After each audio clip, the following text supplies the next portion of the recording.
Welcome back to episode 14 of the Rehab Exercise and Sports Therapy Podcast, sponsored by University Orthopedics. Quick disclaimer, if you enjoy our podcast content to make it more sustainable, please consider liking, subscribing, and reposting any content you've enjoyed. I am really excited today to welcome Rob Panariello, who has just a ton of diverse experience in some of the topics we're going to delve into today with respect to ACL rehab, power development, strength conditioning.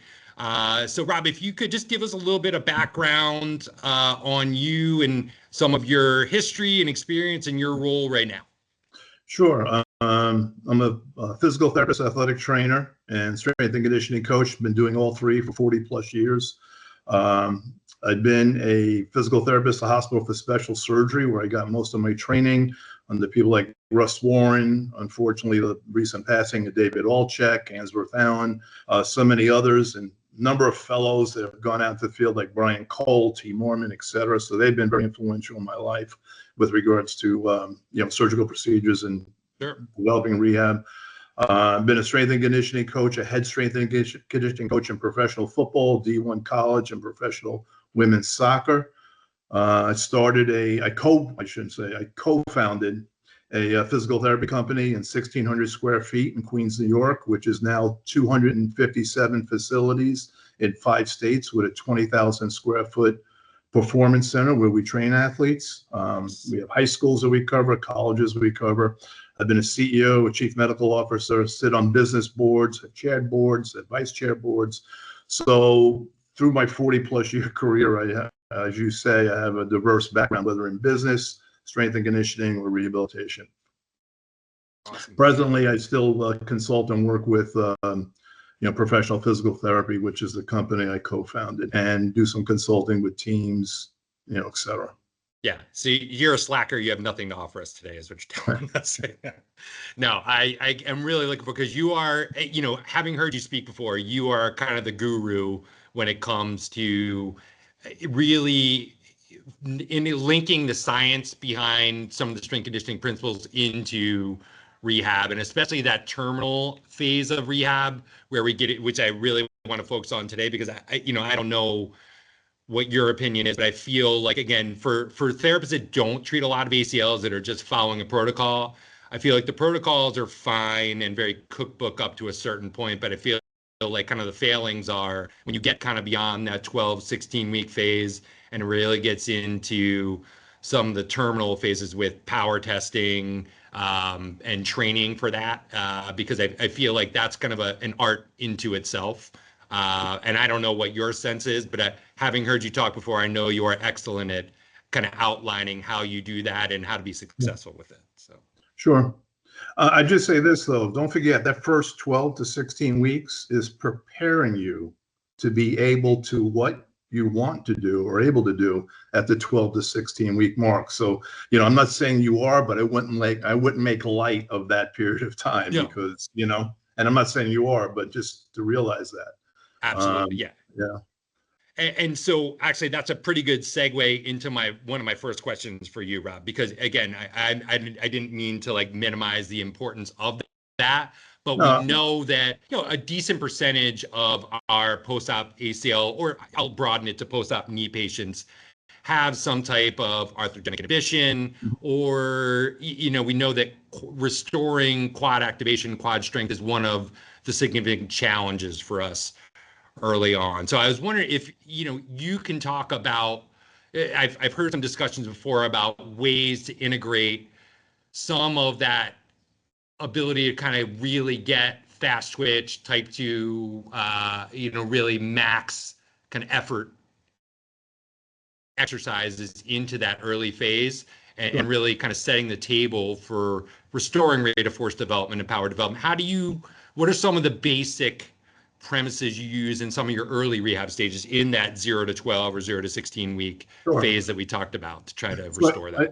I think a couple of things. One is that you have to look at, and if you're not familiar with how athletes train, I would recommend that you either develop a relationship with a strength coach or a sport coach and you could observe what these athletes are doing, because that's the final thing, right? When they return to play, those are the things they have to do.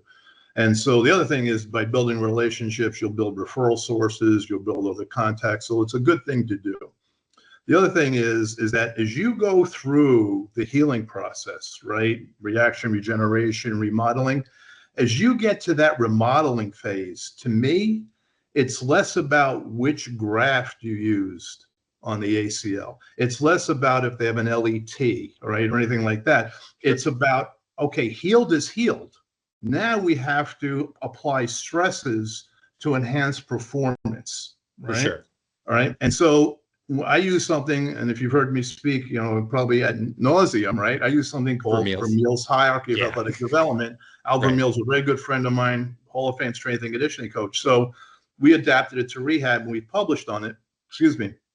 And so first thing is you're going to evaluate and test your athlete if you can test, right? If they're post-op ACL, what can you test? What can you look at? All right. But you've got to get rid of the noxious stimuli, right? Edema, pain, et cetera, because that's going to have an effect on strength qualities, proprioception, et cetera. So you've got to get rid of those things. Then if you have something like arthrogenic inhibition, et cetera, you'd use techniques to get rid of that. You've got to get rid of the noxious stimuli and get the muscle firing. And then we go through something called mobility and movement, right? We're going to get range of motion with our ACL. We're going to have our athletes walk without crutches, et cetera. And I know there are a lot of people out there that'll say, well, you need movement before everything else. But, and I agree with that, but how do you move if you can't produce force? And how do you move quickly if you can't produce force quickly, right? So they go hand in hand, right? So you have mobility and movement. During that process, right, muscle re-education, whether it's arthrogenic inhibition or just trying to get the muscle to fire, right? Do they do a quad set? We have to overload, right? And I think that's where we're really poor. And I know you had Dan Lorenz on, and Dan and I are good friends. We don't load, or we don't apply intensity well in our profession, in my opinion. And intensity to me is load and velocity. Okay, so we know we're going to have better recruitment once the muscle's firing using something like E-stim with a quad set versus just a quad set, right? So it's overload. And then once you have mobility and movement and the muscles are firing, well, you can assume the positions to perform exercises, right? Whether it's a leg press, whether it's a mini squat, whatever it may be, okay? And so once you could do that, perform exercises, then we develop something called work capacity. And I'll give you an example in a second, but the work capacity is the ability to perform exercises repetitively over time, and your athlete's going to get fatigue, but we don't want excessive fatigue, because with excessive fatigue, bad things happen, right? They don't refill the gas tank. You have different proprioception, kinesthetic awareness deficits, things like that. And then you could finally develop physical qualities, and the physical qualities of strength, explosive strength, elastic reactive strength, and speed. And what's important to note is that each physical quality is dependent upon the optimum development of its predecessor. So for instance, if you took a 100-meter sprint, coming out of the blocks requires a great deal of strength, right, from dead stop. As you start running, right, velocity with strength is power, then you become elastic. You start to stand up and rebound from the ground, and then you hit top speed. If you look at it in reverse, well, to be optimally fast, you have to be optimally elastic. To be optimally elastic, you have to be optimally powerful or explosive. To be optimally explosive, you have to have an optimum physical quality of strength. That's why strength's the foundation. And so each sport has its standards, or there may be activities that don't, but how much can you squat? How much can you bench press? What's your 40-yard dash time? What's your home to first base dash time? How high can you jump as a basketball player?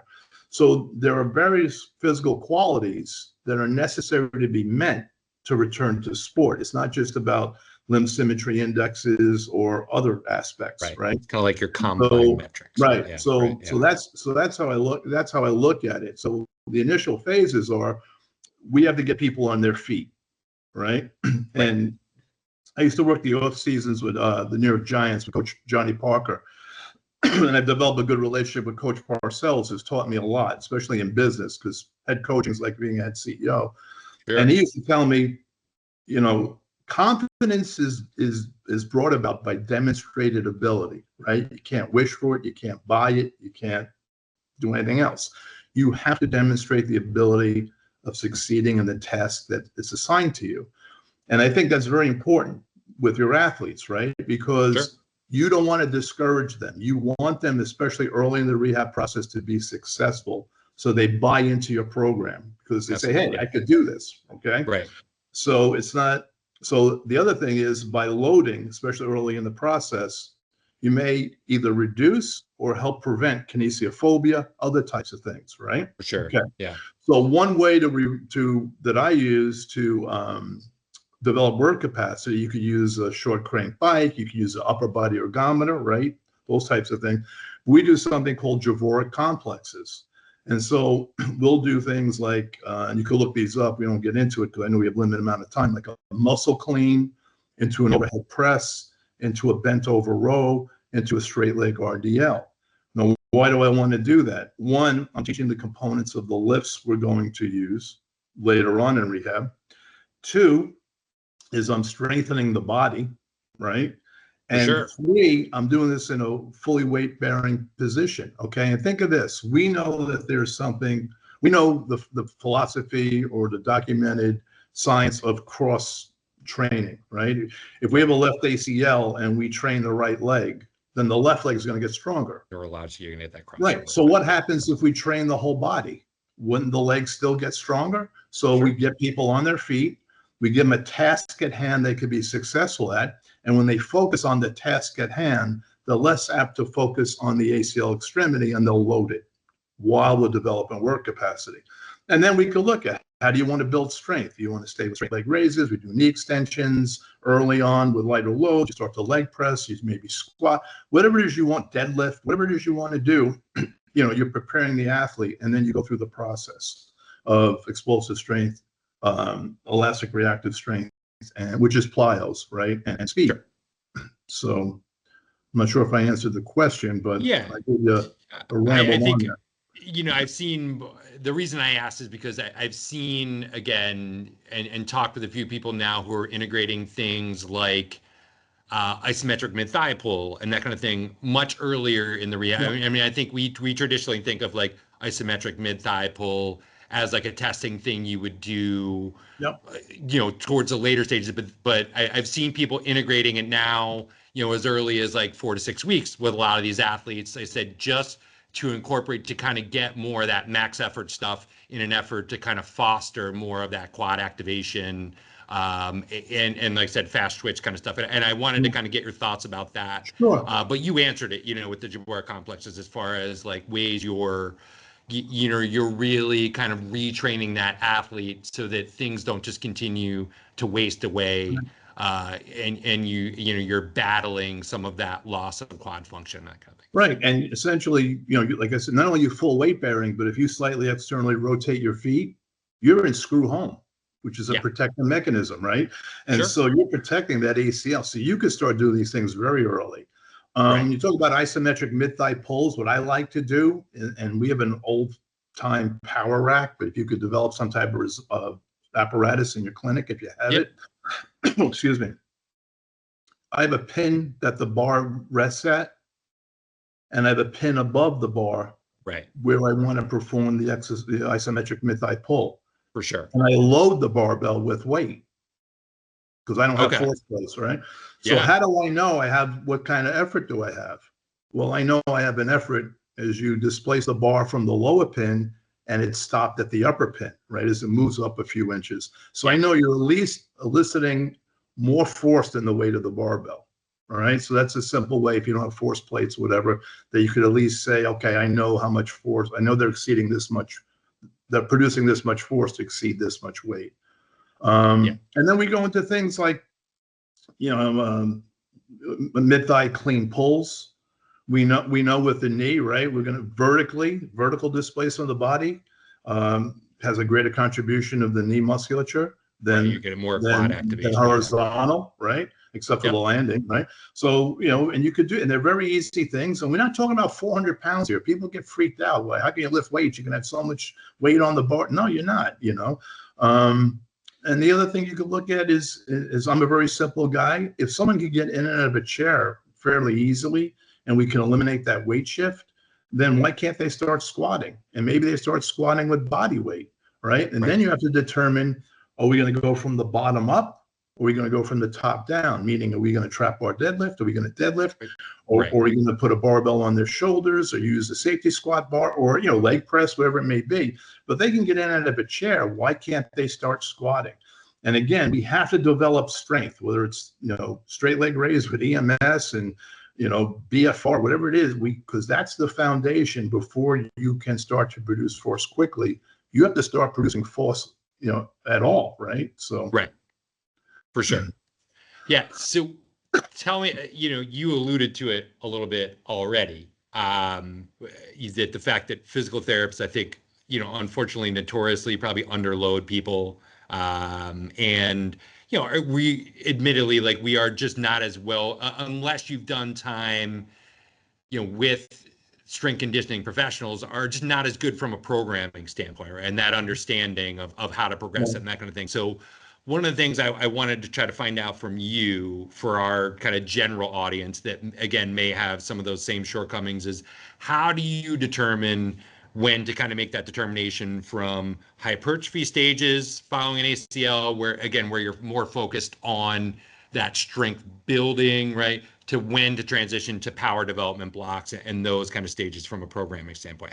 What do you use as your criteria, and how do you give us maybe some examples of how you transition from a programming standpoint? Sure. So although strength is the foundation and all physical qualities are optimally developed based on the development of the predecessor, right? You can do everything together. It's just, where do you place your emphasis? So for instance, we talked about developing a work capacity, but you could do body weight squats, right?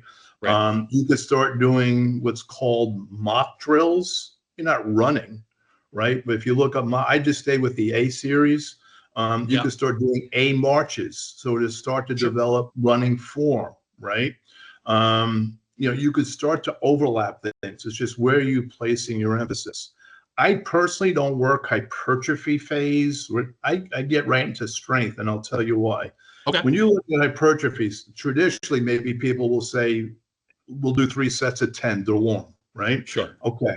That's the default, right, for a lot of our therapists. Right. So, but if I do 5 sets of 6 or 6 sets of 5, it's going to take me longer to do that, because I'm going to have I have rest periods. I have more sets to rest between. Yes. But think about this.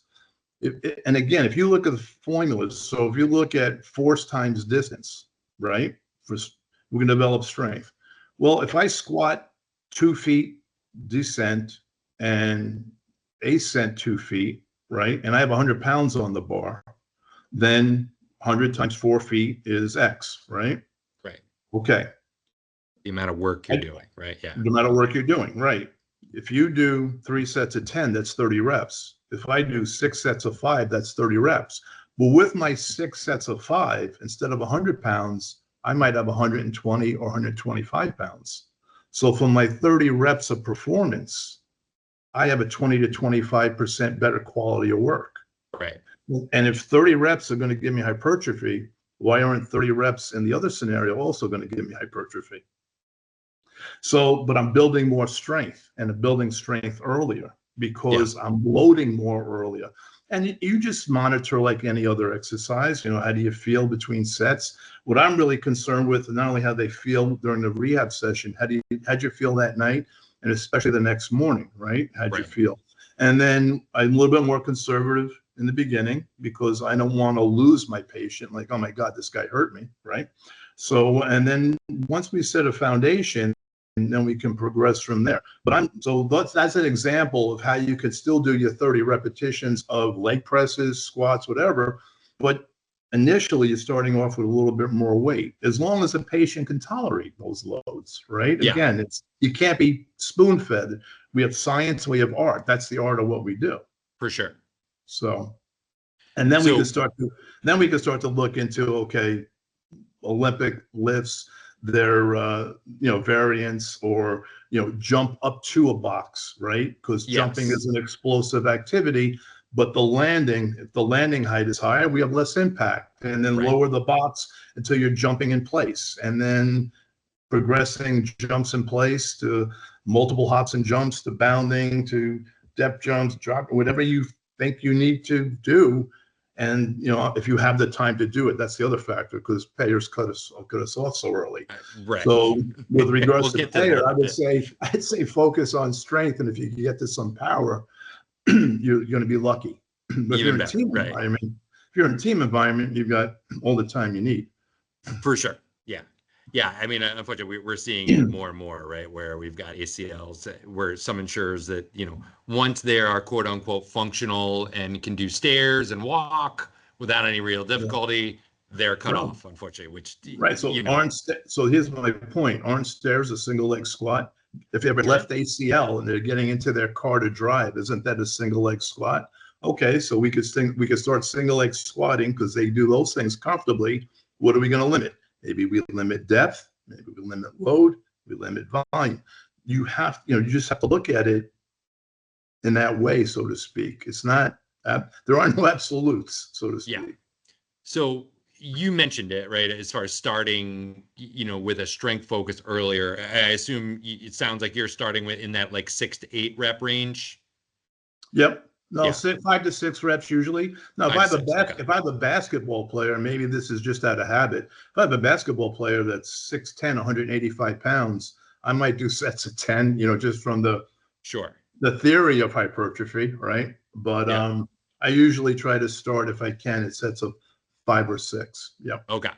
Got it. So do you vary it if the athlete, because unfortunately, a lot of what I tend to see in our clinic are younger athletes that have torn their ACL that have a very limited training history, which is a whole separate conversation, right? That's probably part of the reason they tore in the first place now with like the youth athlete model where they're playing things year round and AAU tournaments all summer, but no time to strength train, right? But so tell me, how do you make accommodations for that from a programming standpoint? So programming, you have basically 3 factors, right? You have load, you have your set design, and you have total volume. And I'm a big believer that volume is the culprit, right? So let's just say you have a weightlifter or a power lifter, right? And they're gonna attempt a world record, or an athlete's going to attempt their personal best, which usually is a single repetition of a heavy load,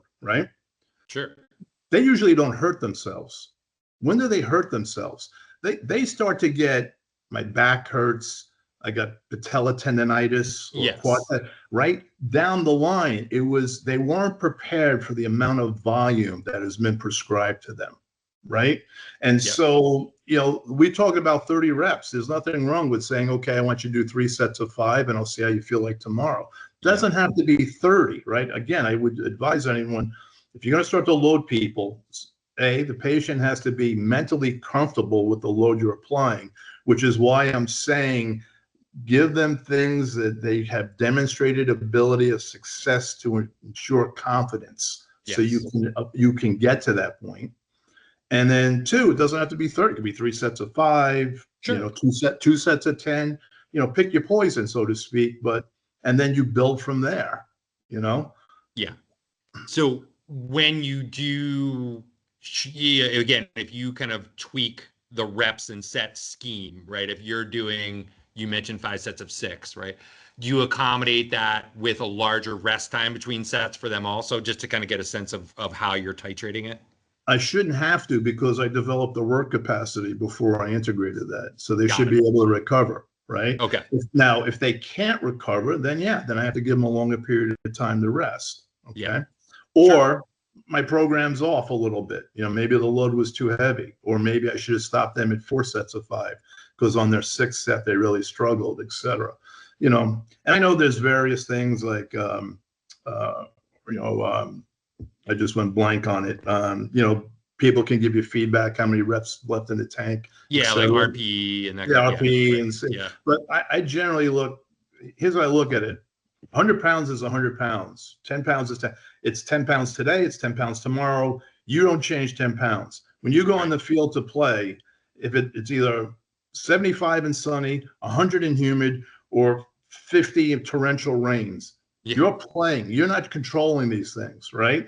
And so when I program at a point in time, it's going to be, this is what we need to do, not what you think you may have left, or, with there are exceptions. There are exceptions to everything. I think I need you to be able to do these things so that when you return to play, you're prepared. Not that I can't do that last set. And I'm not saying you ever put anybody at risk, but if I think they can do the last set, we may try or make modifications. We're under the PRE. They say, you'd say, I can't do that. Well, you need to do these things in the environment of the day of the game, so to speak. Yeah. If that makes sense. Sure. But never putting anybody at risk. I want to make that clear. Yeah.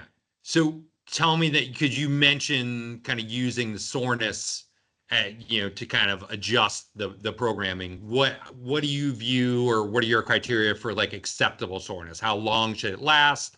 How much should there be? And differentiating between obviously muscular soreness and like joint pain or joint effusion, that kind of thing. Yeah, if they're sore, I'm not overly concerned. Yeah. But if they have pain, usually a 3 or 4 level, 3, 4 or less, I'm okay with. And I still probably going to modify the program, because why take the risk, right? Because you can take a big step backwards. So I'll probably still modify the program.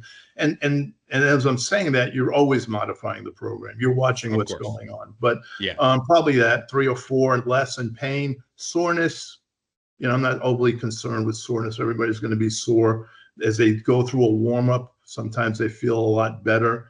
And you see how they are. There are times people just need a day off. They do. For sure.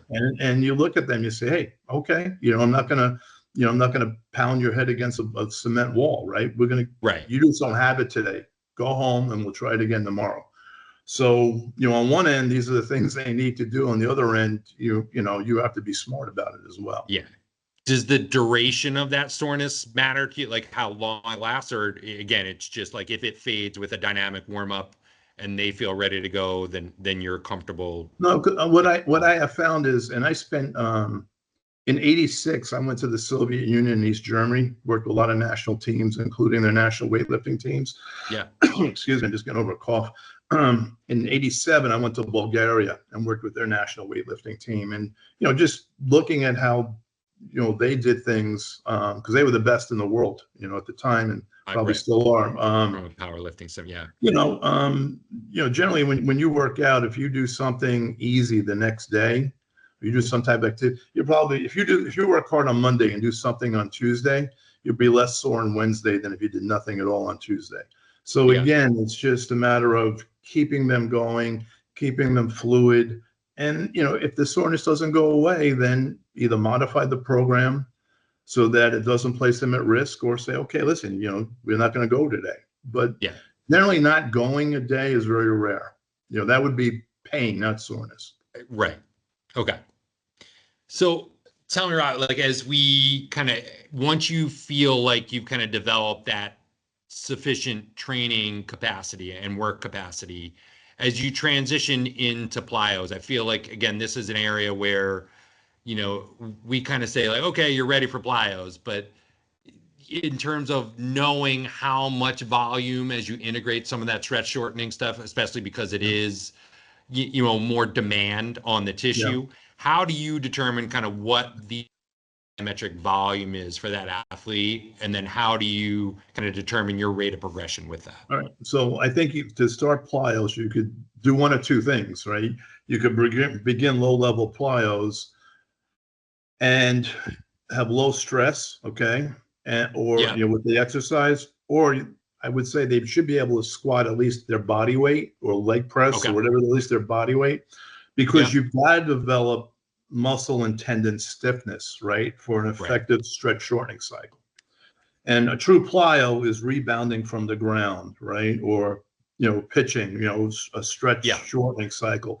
It's not a single jump. That's not a plyo to me. That's a power activity. And so you may do things like low-level plyos, or jumps up to not plyos, but preparation is, like I said, jump up to the box for low impact, jumps in place, right? And you could progress like a tuck jump to a pike jump to a scissor kick to make the same category more difficult. Sure. And you're teaching the athlete to react to the ground, because that's what they're going to have to do. Not only do they have to put force into the ground, they're going to have to tolerate repetitive ground reaction forces, which, like in sprinting, is 5 times body weight. You know, a marathon runner, right, yeah. 3 times body weight, 25,000 ground impacts, right? And so can they tolerate ground? A pitcher, 1 3/4, 2 times body weight on the landing, anterior leg length. So, they have to tolerate ground reaction forces. And then from there, you may go into, or I'll let me finish this and I'll back up again. Multiple hops and jumps, right? So you hop 2 or 3 times, turn around, or, so now you're starting to get a true plyometric, hit the ground and go, right? And they may be short distances. You may not want maximal effort. You may want shorter distances for acclimation, right? Then we'll go into bounding type activities. A lead up to bounding is a standing triple jump, because that is a bound in the middle of the standing triple jump. And then what people seem to confuse, and I don't know if you need to get to this at some point in time, but if you do, depth jumps and drop jumps. People will use the term drop jumps. A depth jump is that you land, you'll have flexion at the hip, knee, and ankle. You'll absorb some force, and then you explode off the ground vertically, all right, or for a box of a specific height. Drop jumps, you land with straight knees, straight hips, and you're only getting ankle dorsiflexion. It's a much more stressful exercise. Therefore, you're going to go from a lower height. So drop jumps and depth jumps are not the same. Now, let me back up. Remember, I told you before that everything intertwines. It's just where you're going to place your emphasis. So I'm working on strength, but I might, to try to get reactive forces, get used to acclimating to reactive forces, I may do ankling drills with a straight leg, right? So like now, pogo kind of stuff. Right, pogos, things like that, right? Really low level activities. So I might do strength exercise, jumps up to a box, low impact, but it's producing power. Another good power activity is if you do a power test, is 60% of your body weight on back squat. Perform them in a full squat for 5 seconds. If you could do that, you probably have pretty good power abilities. Right? Okay. So box jumps to ankling to A-walks. So what am I doing? Early in the rehab, I'm emphasizing strength. I'm doing some explosive work if they can tolerate it. I'm ankling for elastic abilities, and I'm A-walking, trying to reteach my sprinting form. But where's my emphasis, right? As I go down the line, the speed work isn't speed work, right? It's very low impact. It's an A-walk, right? The ankling is very simple. It's not a lot of stress to the joint, especially with a straight leg. Sure. The box jump is low impact, but my emphasis is strength, but I'm working each component of the hierarchy. And then as they get strong enough, we shift to emphasize power. Then we'll shift to emphasize plyos, more advanced, and then we shift to speed work, so to speak. Yeah. Okay. So if that makes sense. Absolutely. Yeah. Yeah. I think, like you said, so you're basically like, even prior to plyos, what we would consider like traditional plyos, you're doing elements of that in preparation for just develop that tissue capacity. Right. Because you're right. Exactly. And especially at the foot ankle, right? The Achilles tendon, because that's where you're going to get a lot of the contribution of your stretch shortening cycle. So you have to prepare it. Yeah. So that's where, again, like you had mentioned the pogos and that kind of thing. How comfortable, and I guess at what point do you feel comfortable integrating things like pogos, snap downs, or drop squats, whatever you want to call it? Again, you're like, term of choice, right? They all kind of fall under that umbrella. I'm sorry, go ahead. Well, go ahead. Probably about 6 to 8 weeks. 6 to 8 weeks. That's what I was wondering. But some athletes, you may be able to go a little bit, they're just, they're freaks, right? They pick their parents well. Sure. Some may be able to go at 4 weeks. Some maybe not be able to go to 10, 12 weeks. So again, just be careful in your selection. My point is that you're preparing them. You need to prepare them. So even with the strength, we're talking about leg press because we speak about the knee. But in the strength phase, you better be strengthening the Achilles tendon as well, right? Gastroc soleus complex too. And a lot of people forget about the soleus, but you've got to strengthen those things, right? You need muscle and tendon stiffness to get a good SSC. Yeah. So we want to be strong, have that good stiffness, and then we'll introduce more aggressive plyo type things. So same thing with I'm big on Olympic lifting and variants of the Olympic lifting. So, I think those things are very important as well. Yeah, I definitely want to get to that because I know, again, I know what a proponent you are of it. And I want to find out, because the Olympic lifts are kind of more technically demanding from a coaching standpoint, I want to get your thoughts as to how to kind of break it down and just incorporate some of the foundational stuff. But just circling back to the plyo stuff for a second, from a reps or volume scheme. Sure. Okay. So one more thing about plyo. How do you progress that? How do you start? How do you make that determination? How much volume or how many reps and sets that athlete is ready for? And then in your mind, how do you progress it week to week or session to session? Okay. So, I start very with very low volume. Okay. And I base my plyos on sets and reps on foot contacts. And I'm going to tell you what, they may do 20 or 30 foot contacts the first day. And people will say, well, that's nothing, right? Because I want to see how they react to a low volume, right? I'm trying to set my baseline, especially if it's an ACL with concomitant injury, right? A meniscal repair or something, which you're further down the line and you have more deconditioning, right? So you haven't loaded. So again, look what's in front of you and address as such. But if you do a standing jump, right? And you stand in place and you jump and land, that's each foot having 1 foot contact, right? Right. If I do a standing triple jump, then when I jump, I hit right leg, left leg, and then both feet landing. So that's 2 foot contacts per rep. So 3 sets of 10 is not 3 sets of 10. So that's why I go by foot contacts. Yeah, right? I'm with you on that. Yeah. Okay. Sure. And then I progress in categories. Like I said, jumps in place, standing jumps, multiple hops and jumps, bounding or lead ups to bounding, standing triples, whatever. And then if you need to, or you get to it, because it's very taxing, depth jumps or drop jumps. Now, don't forget this as well.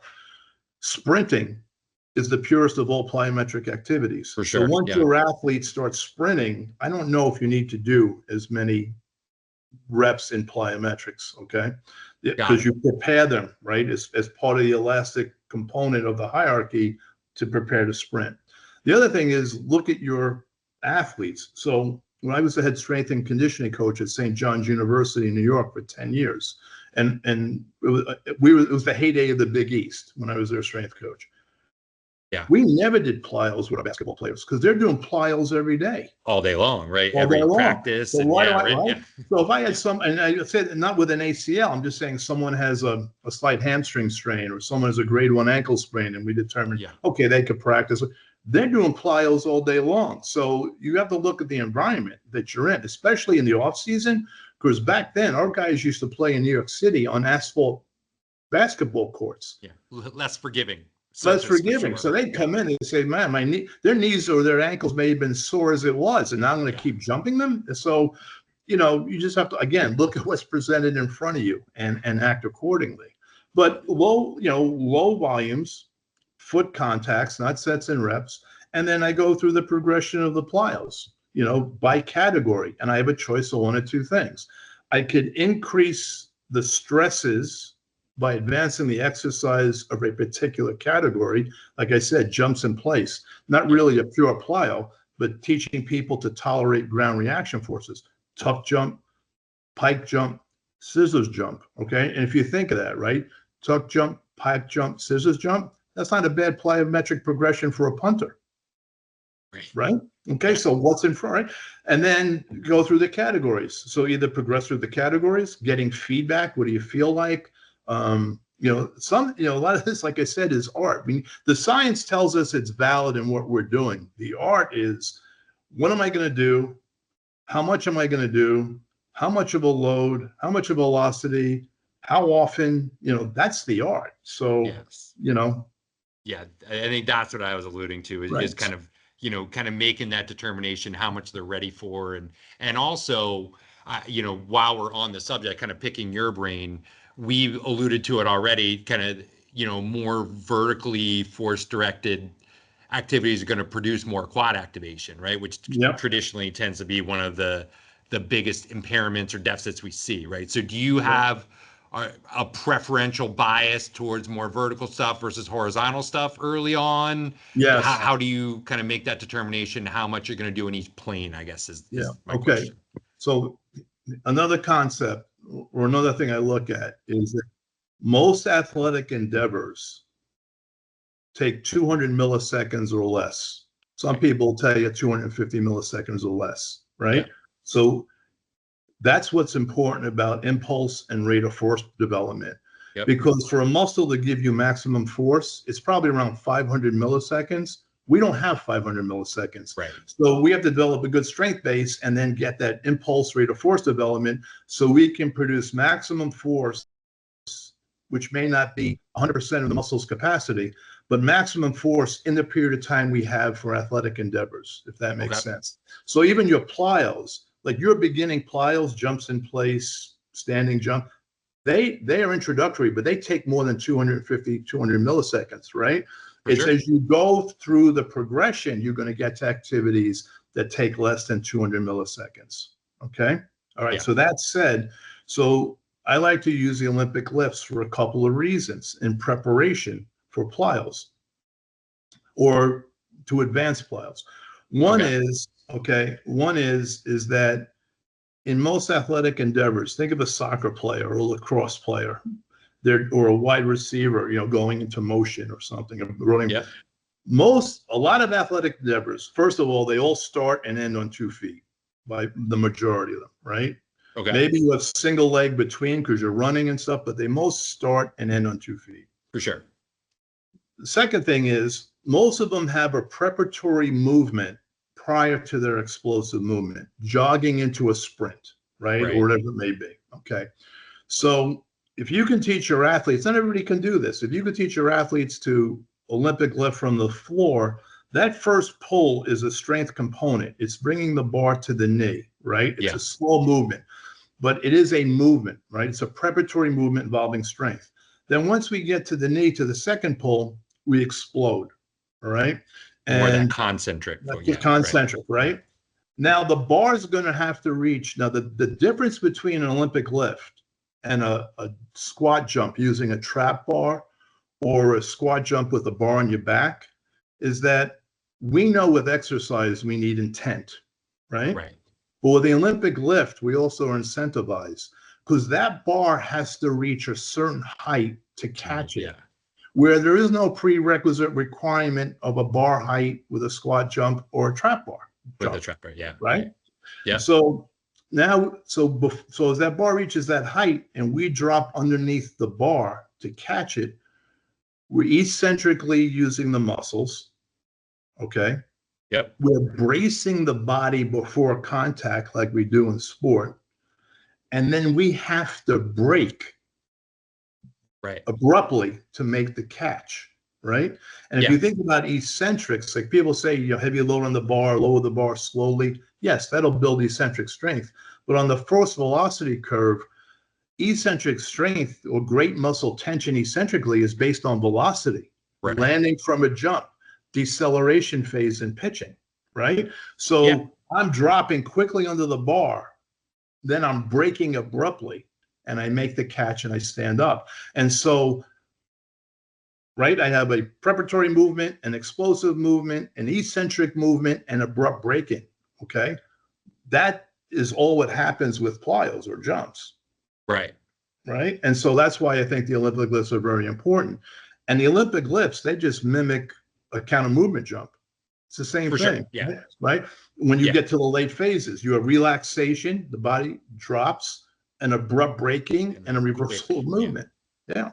Yeah. And I So think, that's why I'm big on the Olympic lifts, but I use their denominants or variants, whatever you want to call it, in sections to prepare them to the actual Olympic lift while also producing rate of force development and putting force into the ground. Now that, just so you know, the second pull, when the bar goes from the knees to the catch, takes about 140 to 180 milliseconds. Yeah. So that's less than the 200 millisecond for sport. And the catch takes less than 100 milliseconds.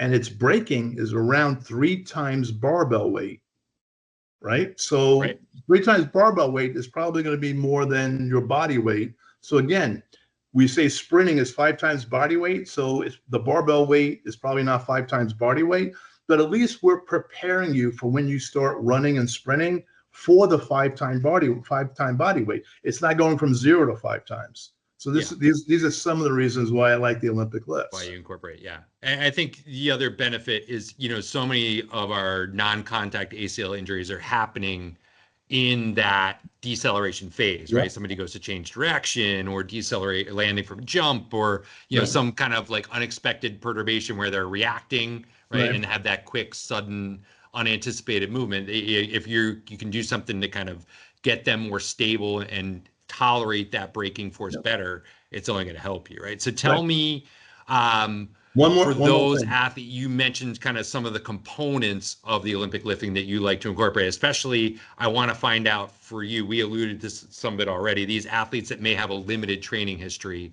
How do you coach it, and how do you integrate some of the foundational elements of these Olympic lifts that require more technical demands? So we'll start with pulls, mid-thigh pulls, right? And so what I do initially, and Al Vermeil showed me this years ago, is I take a broomstick and I'll put it in the popliteal fossa of the knee. Okay. And they hold on to the broomstick with their arms, with their hands, and they have their grip, and they stand up slowly. And the broomstick will go up, across their hamstrings and hit their butt, right? Yeah. And then I'll say to them, okay, go up a little bit more quickly. And now let's get you to go very quickly so you're up on your toes. And they do that. And I'll ask them, where do you feel that? They'll say, in my legs. I'll say, how much arm do you feel? They'll say nothing, because I've taken the arm out of the equation. The arms are an extension. Because what people will do, they'll want to pull on the bar. Right. And I'll say, becomes like a shrug. And right. So that's what it should feel like when the bar's in front of you. So now they've demonstrated the feeling, right? They know what it's supposed to feel like. Yeah. And then we'll start with light weights. So we might just do clean shrugs and then go to clean pulls, and then eventually teach them to drop and catch the bar. And then that may be it. You may power clean. You may just go from boxes, right? You may just power clean or hang clean from the thigh if you don't have boxes. And maybe that's all the athlete can do. If you could take them from the floor, you take them from the floor. But the other thing I like to do is, we talked about developing a work capacity before and strength, right? And loading the limb. Okay, well, you can overhead press. Remember the VOR complex, the overhead press? Okay. Yeah. Well, the overhead press progresses into a push press. And the research will show you the push press it produces up to 5 horsepower into the ground surface area, right? Which is, well, you don't have lawnmowers or snowblowers with that much power, right? Yeah. So it's relatively equal to a jump squat. A push press is like a jump squat, the power output. So then from there, we teach them overhead press, which they've done in the Javora complex. They may overhead press as part of their rehab, right, training, to a push press, which is a lower body exercise that incorporates the upper body. And then we may teach them later on how to split jerk. So what happens on a split jerk? Think of a pitcher on the mound at ball release, right? They're in a lunge position. Yeah. Right. So like a pitcher, our pitcher split jerk, because we want an optimal stride length of about 85% of their height. So we'll teach our ACLs, they've got to produce a lot of power, right? Force into the ground. And I should have mentioned this earlier. Best athletes in the world produce the most force into the ground in the shortest period of time, right? Yes. A lot of force into the ground, 200 milliseconds or less, okay? So they produce a lot of force into the ground. They go through this split or this lunge position, and they break, right? And then whatever you need to do, pitching, you have a rotation over a stable leg, change of direction. You have to teach them how to get this stable leg, right? Strengthen the lunge position and braking. So maybe going back in the beginning, and I'm sorry I'm jumping around, but as I'm thinking these things, right? So now, like your leg pressing, we talked about, well, start to lunge, body weight lunge. Why? Because the body weight lunge is going to prepare them to, and then a loaded lunge or a rear foot elevated split squat or a Bulgarian squat. Just so you know, when I was in Bulgaria, no one ever Bulgarian squat. No. Fair enough. It's a misnomer, is what you're telling me. Yeah. Okay. So, and so now that lunge, strengthening that lunge position is preparing them for a split jerk. Yeah. Right. The higher velocity. Right. We've gone through the hierarchy. And so, so those are the components you may use. You might use clean shrugs, clean pulls, power clean, split jerks, which you never took the bar from the floor. Some people can't go from the floor. It's fine. Right. You don't have to. Don't put a round peg in a square hole. Don't force it. Right. And you want them to be successful through the progression to build confidence so that you can load and you can introduce higher velocity. But that's what sport is, load and velocity. Yeah. Another thing we do for deceleration, in our facility, we have a basketball court and like a half basketball court, and adjacent to it is a cinder block wall. Okay. All right. So what I like to do is have my athletes face the cinder block wall at a specific distance. And I stand behind them. And I think this is good for cognitive abilities as well. And I might have a basketball, and so you have to progress. You're going to use different sized balls. Okay. So you start with a basketball. I throw it against the wall. They don't know where the basketball is going because I'm standing behind them. And they have to sprint right, left, or forward and break and catch the ball. So you might go from a basketball to a volleyball to a tennis ball, right? Okay. Because what happens? The rebound is faster. Yes. All right. Then these are variants. You play with it. Stick with the same ball, but move them closer to the wall. Less time to react. Keep them further from the wall. Use them more like a tennis ball versus a basketball, right? They have to react quicker. Yeah. Throw the ball wider. Keep it narrow. You could eventually have them wear a baseball glove or use a lacrosse stick, right? Now they have to catch the ball. So you use the implement changes, the distance from the wall changes, the width of the throw changes to make them react. To get there, they have to move laterally, forward and back, and decelerate and brake. And that's something they could do without a weight, right? Without Olympic lift. But the Olympic lifts prepare them to be able to do that. So that's another way we teach deceleration, right? They start the sprint. What's their runway, right? What's the runway? Long runway, they got more time to decelerate. Yeah. Shorter runway, they don't. And so again, my philosophy is 2 legs before one, because I think you need this base of support, and you could load more on 2 legs. And like I said, most initially, because most athletic endeavors starting in on 2 legs, right? 2 legs before one. Slow before fast, linear before change of direction, right? And linear gives you a lot of advantages. If you can increase somebody's time to first base, I bet you it'll also increase their time to second base. Carryover, right? Carryover, right? Because you've shortened the linear distance time. So just like the 5-10-5, like if you do a 5-10-5 type thing, you sprint 10, come back. Or if the change of direction time is the same between 2 athletes, but the linear sprint distance is shorter for one athlete, then the whole time of the drill is shorter, even though change of direction was the same, right? And so linear speed gives you a lot of advantages, but change of direction, if you speak to a guy like Al Vermeil, you speak to a guy like Charlie Francis. Charlie Francis would tell you, you don't need to do a lot of change of direction because linear velocity will take care of that. And the example I just gave you with running the bases. Al Vermeil will tell you, no, change of direction is a skill within itself and you have to practice it. And I'm kind of in the middle. I believe both because I respect both guys. Right. Okay. So tell me, just for curiosity's sake, Rob, for like clinics that may not have power racks or that kind of thing, do you find, are you able to get some of the same benefit just with dumbbells, kettlebells, Yeah, you know, anything? absolutely. Yeah, right. Okay. Right. You see dumbbell cleans, dumbbell Yeah. presses, dumbbell. Yeah, absolutely. Yeah. And you're just, Yeah. it just changing the implement, like you said, but still moving fast and moving Yeah. powerfully and moving quickly. Right. Yeah. Yeah. Okay. Right. So like when you do, the slams with the medicine ball, right? Just think about it. You're going down quickly. When you catch the barbell, you're going down quickly. Right. When you catch the dumbbells, you're going down quickly. It's the same thing with one exception. When you catch a weight, you have to remain erect. Right. That's how you play on the field. When you throw in these medicine balls on the ground, and we do slams, so I'm not saying it's a bad drill, but you're flexed at the trunk. You don't see what's going on around you. Right. So when you do the Olympic lifts or variants of these Olympic lifts and you catch the dumbbells or the barbell, you're maintaining an upright posture, or else you'll never maintain. And that's the posture that you need to maintain on the field of play while you're braking, while you're decelerating, etc. Yeah. So that's another advantage of these exercises. For sure. So I want to shift gears a little bit, if I can, Rob. Tell me absolutely. A little bit about, we've talked about some of the programming stuff, but obviously some of that is predicated on where that athlete is in their progression, right?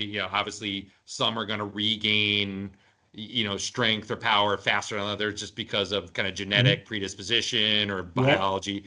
So tell me, how are you testing for that to kind of make some of those subtle tweaks to what they're doing from a programming or a program standpoint? Yep. I'll look at, what they can squat, what they can pull. Okay. Like I said, some power tests you can use, like I said, is a 60% back squat in 5 seconds. Yeah. There's a test Al Vermeil told me years ago that we use. It's called a 5 jump test. All right. So if you do a standing long jump and you measure that distance, let's say it's 8 feet. Okay. Yeah. Okay. Well, if you jump 5 times in a row, that will, and we're going end phase here, right? We're talking about. Yeah. Okay. If you jump 5 jumps in a row, that encompasses 3 of the 4 physical qualities. The standing jump is strength, right? Because you're going from a dead stop. Yeah. Then you're going to hit and you're building momentum. So strength with speed with velocity is explosive strength. So you may go jump 2, jump 3, maybe explosive strength. And then when you get to a certain speed, you may become more elastic. So the last 2, or maybe just the last jump, is more dependent upon elastic abilities. Does that make sense as you're going down the line? Okay. Just to clarify, you're talking single leg or double leg jump? Double leg, but you can do single leg. Yeah, well, that's what I was wondering, if you're comparing one limb to the other. Like, I mean, you and I talked, limb symmetry is not necessarily a great, metric to use at all times, but there's some value, right? There's definitely value. And I'll tell you how I use that in a second. But here's the deal. If I have an 8-foot standing jump, there's a cone I put out 6 cones. There's a cone they stand behind to start the jump. Then I have 5 cones in front of them, each one of them 8 feet apart. Got it. If they have good strength, explosiveness, and elastic abilities, they should jump 8 feet on all 5 cones. Okay. If they fall short of that distance, that's a physical quality they're lacking. Right. Okay. So that's another. So I like the 5 jump test. LSIs to me are very important. LSIs to me reach your SMART goal. Like, I want them to be able to do isokinetically, do X, kick their body weight up, right? LSIs achieve SMART goals to me to progress the program. So they are very important, and you need to test, and you need to repetitively test to show improvement. To me, the return to play is based on the standards of the game, not LSIs, not your triple hop test, whatever. Yeah. If you flawlessly rehab a Tommy John surgery for a Major League Baseball pitcher and their fastball is 70 miles an hour, they're not playing. No, right. Yeah, right. If you have an offensive lineman that can only squat 300 pounds, and the defensive linemen are squatting 500-600 pounds, they're not going to be effective and probably at risk of injury. What are the standards of the game? Strength-wise, explosive-wise, elastic wise, right? If you got a basketball player in the NBA with a 12-inch vertical jump and their knee looks perfect, they're not going to be effective. So it's the standards of the game, to me, is return to practice, return to play, return to training, practice, play, whatever the point of the season it is, or off season it is. LSIs achieve my SMART goals so I can progress the exercises, advance the exercises, meaning load and velocity, or from a component like a clean pull to cleaning from the floor, right? To advance the exercise itself. So that's, I think they're very important. Just how I use them are different.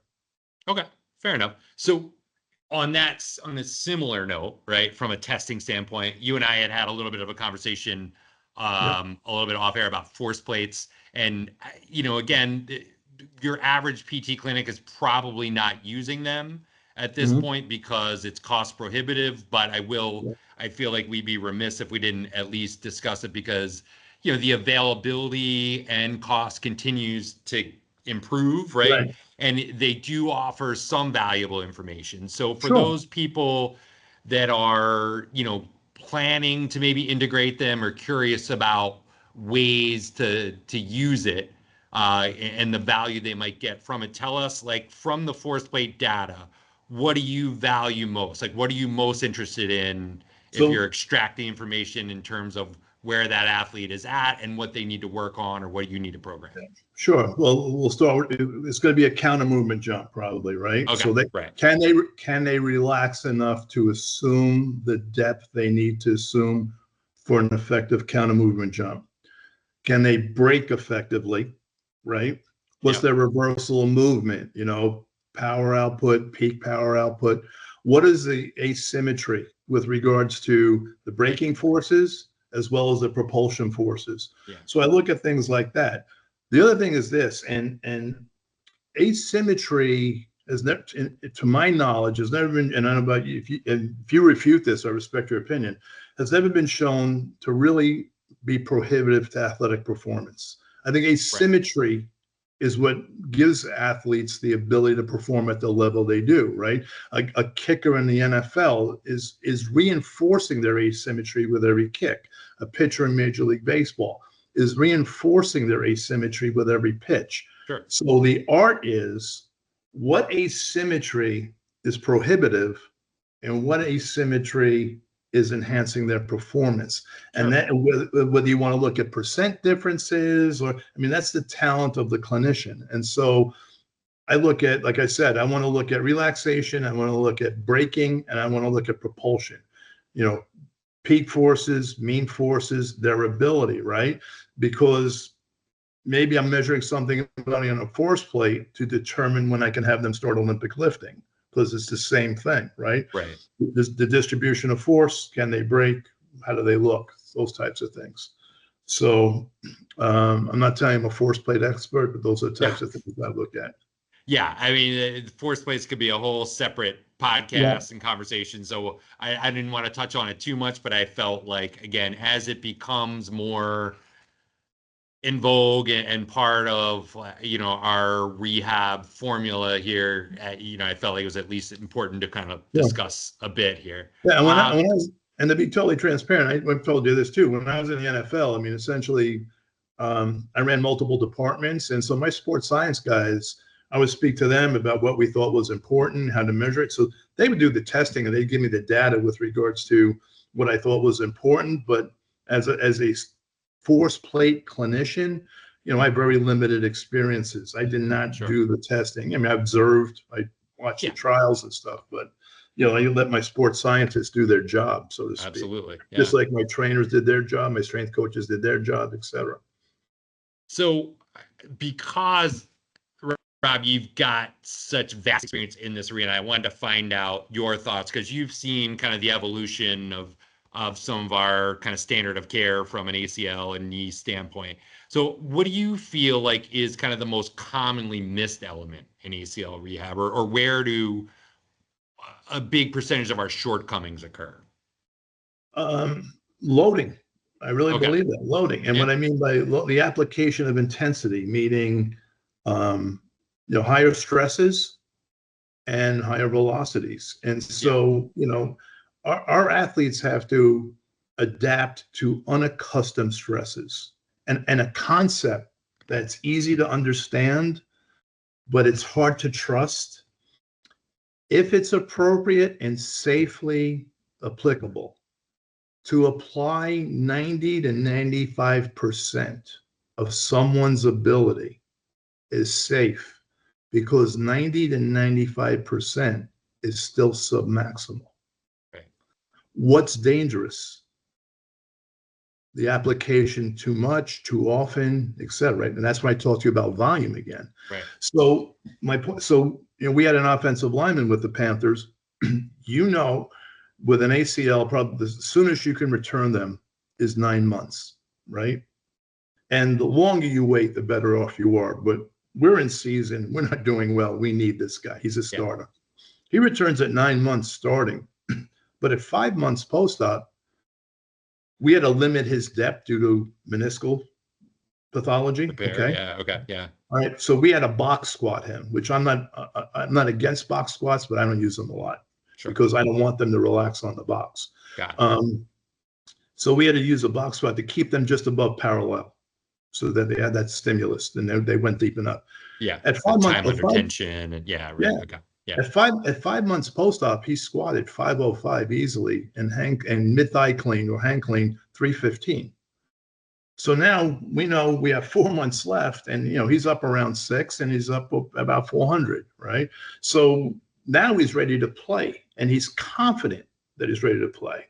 So my point to you is that when you're working with the high school basketball player, they don't need to squat 500 pounds. My point of telling you that story is you can load people safely. You can introduce higher velocity activities safely early in the rehab process, as long as you know what you're doing. If you don't know what you're doing, then obviously don't try something you're not very comfortable with, which is why, again, watch how people train. Develop a relationship with a track and field coach or a strength coach or whatever, so that you can learn and you can exchange information. You don't deep squat with this for this reason. Well, this is how we teach our people how to squat, right? Like in PT school, who teaches you running progressions? Yeah, right. But your strength coach or your sports science guy, they may be able to teach you, this is how we do running progressions, and we're smart people. We go through PT school, right? It's an intense program. I can't do that, but you know what? That's a great idea. I can modify it in the clinic. Yeah. Right. And so that's what I mean. So as you get these experiences from other professionals dealing with athletes, it's only going to enhance your ability as a clinician, and you'll be able to apply higher intensities, higher velocities earlier in the rehab process, because you'll also learn better ways to prepare, or additional ways to prepare them for that. Yeah. Instead of going from, I'll call traditional therapy, to, okay, now we're going to sprint. Yeah. Just because it says at 12 weeks we can start running on the protocol. Right? Exactly. Yeah. I mean, I think there's value reciprocally, both from an educational standpoint, but also you alluded to from a business standpoint, right? I mean, again, more and more of our athletes are being cut off early, right, to ensure that they have a successful outcome and don't end up back in your clinic for a revision, right? You have to hand them off to someone that can adequately load them. And then again, they're typically, again, if you help them, they're more than happy to refer back to you with some of your athletes as well. Absolutely. Yeah. 100%. So, all right. So tell me, you touched on it a little bit. I feel like, again, one of these areas that, again, we're not great at yet is this whole concept of like training, deceleration, that kind of thing. Mm-hmm. You alluded to the fact that, the Olympic lifts help with it, right? But I still feel like there's not necessarily a gold standard test out there as far as testing their ability to decelerate and how we go about that. So tell me, how do you test it? How do you train it? Give me a little bit of your thoughts. You mentioned some of the straight linear stuff already. Yeah. But so, you did say that you're kind of in between, different philosophies. So right. So first of all, we're going to do the best we can, right? But nothing's going to compare to game day, right? Correct. Yeah. Even when you're at team practice, you're not at game day competition because you're going against the second string. Exactly. Right. So, we're going to do the best we can, but nothing's going to match game day. So what do? You know, so again, I go linearly before change of direction. So longer runways, right, to shorter runways, and then cued change of direction, right? Agility versus true change of direction, right? Because you're going to have a cue, you know, point, go this way, go that way, where the other way's got to be reactive. So we go from agility activities, right, to reactive activities. And like I said, I like that wall drill that I previously mentioned, because they have to anticipate, you know, where this ball's going to be. The you know, they don't know the velocity, the distance. They have to take, and they have to break abruptly and go side to side. The other thing that I like with change of direction, and Don Chu taught me this a long time ago, is that a standing lateral bound test. Okay. He used to have his, as he's a jumps coach and national caliber jumps coach, you know, triple jump, high jump, long jump. And he found that the further his athletes could lateral bound, a standing lateral bound single effort, the faster they were linearly on the runway. Makes perfect sense. We're also finding, we're playing with this, we've been playing with this a little bit, that's true for pitching velocity as well. Right? Because you think about the legs and the hips, right? Yeah. And so the trail leg and right. So he used to have his people diagonally bound on a track lane, right? For 20 yards, 20 meters, whatever. And then if they were really good, 2 track lanes. The track lane is 42 inches. So he would measure how many track lanes can they laterally bound over. We, for years, have looked at a ratio. We try to standardize it, right, to be more specific. And I can't tell you if this is accurate. I think it's accurate because I've never published a study or whatever. We look at lateral bound distance to vertical jump to a body height. Okay. And so as a ratio. So if you can go 1.5 or greater, that ratio, then you're pretty fast linearly and you're pretty good at changing direction. So that's another test we use. A lateral bound, standing lateral bound test, 1.5. For women, you could probably go 1.25. Okay. But if you're 1.5 or better, you know, you're probably going to have a good bodes well.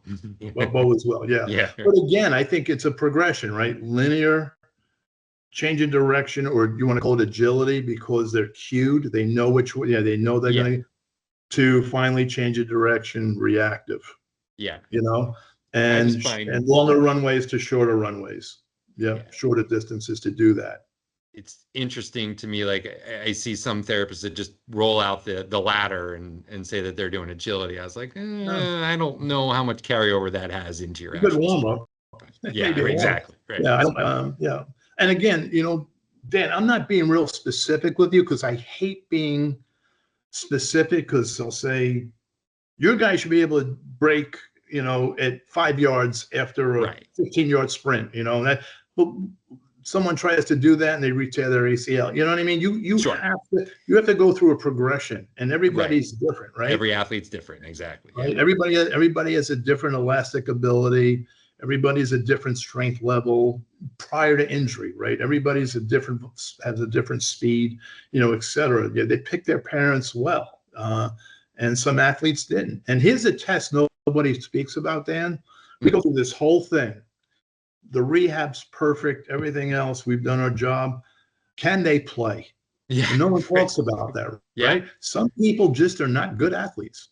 And they're not going to play. They're not going to make the team, or they're going to make the team. They're going to sit the bench, whatever. And I'm not knocking them, because I give them credit for trying out and doing the best they can and going through. But the test no one talks about is, can they play? And, you know, so there. You know, I was at Isokinetic recently in spring, and this whole idea of like the importance of the on-field rehab and the carryover with that is something, again, we unfortunately in most of our general PT clinics are not able to do as much of that as we would like, especially as we alluded to, as the insurers continue to kind of provide less and less from a therapy benefit standpoint. But I do feel like the importance can't really be understated. Like you have to prep them. Just like we said, just doing an agility ladder does not prepare that person for full speed change of direction and sport specific demands. So, but does the agility ladder early in the rehab phase, promote elastic abilities of the Achilles tendon? For sure. You know what I mean? Like, what is it? And so, and this probably ruffle a few feathers, but I don't believe anything we do clinically is sport specific. We keep using that term ad nauseum. What I think we do is we're enhancing the physical qualities required of sport, right? I totally understand. Sport specific is when they're on the field at practice. Cleats on. Cleats on, right? Like we're not pitching coaches. No. Unless you are actually a pitching coach. We're not offensive line coaches. We're not quarterback coach. They'll get the skill on the field of play, whether they're practicing or competing. We're preparing them to, depending on the phase of the year, either return to their team training, return to team practice, or return to game play. So, or probably all three, right? They'll practice before they'll play. Right. Awesome. Well, Rob, this has been fantastic. You and I talked, I could like geek out on ACL and knee stuff all day long, but I did want to kind of close with a couple questions for you. You mentioned kind of that you are kind of semi-retired consulting. Tell us, like, what do you have professionally going on here in 2025? And then the second part of that question is, tell us something that you're trying to improve on professionally or something you're specifically researching in 2025 here. Yeah. Well, one is, I'm still involved with my company. I still kind of semi-retired, but I really am involved with the company. Yeah. I consult to some teams. I've traveled, I've worked with some teams. I love speaking. I just spoke at ASSPT. I speak at some conferences. And what I work on, I still have a lot of relationships with special surgery, a lot of physicians. So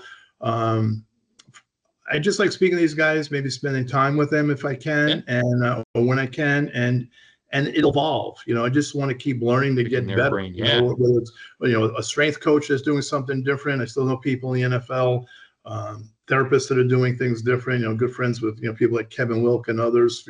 I'm of that generation. We all came up together, and just what are you doing? And a member of a group called ICUS, which is a very outstanding group of physical therapists, and I could just sit there and listen to them speak all day long, the various professionals from around the country when we have a meeting. So that's what's on the horizon for education. I'll give you an example. I have a good friend of mine. His name is Mark Dracos. He's a foot ankle surgeon at Special Surgery. He was a fellow with us once upon a time. Yeah, great guy, right? And so Mark just told me they did some studies, and he's big on BFR. And they had the last three. I know the guy from Indiana, the guy from Boston. Forgive me with names. I'm terrible with names. And someone else that tore their Achilles tendon. They all went to special surgery. Jason Tatum. Yeah. Right. Yeah. And he was telling me, we were at Nickcame together, sitting together, and he told me that BFR, if the surgery occurs within 24 hours, and you start BFR within a day, they had no problems with blood clotting. And the patients came back, you have with the gastroc, you have such problems with hypertrophy. They didn't lose any sarcomeres. That's huge. And so not only do you come back stronger and more powerful, you maintain the hypertrophy size, the size of the gastroc. So you sit down, you have these conversations, and then you get, okay, well, tell me more about it. And that's my education, meeting with these guys, seeing patients with them. With Mark, he's a team doc. He's one of the team docs with Nick's, going to a Nick game with him, or and just learning from these people, and just sitting down having a discussion, and then investigating it yourself. So that's my education.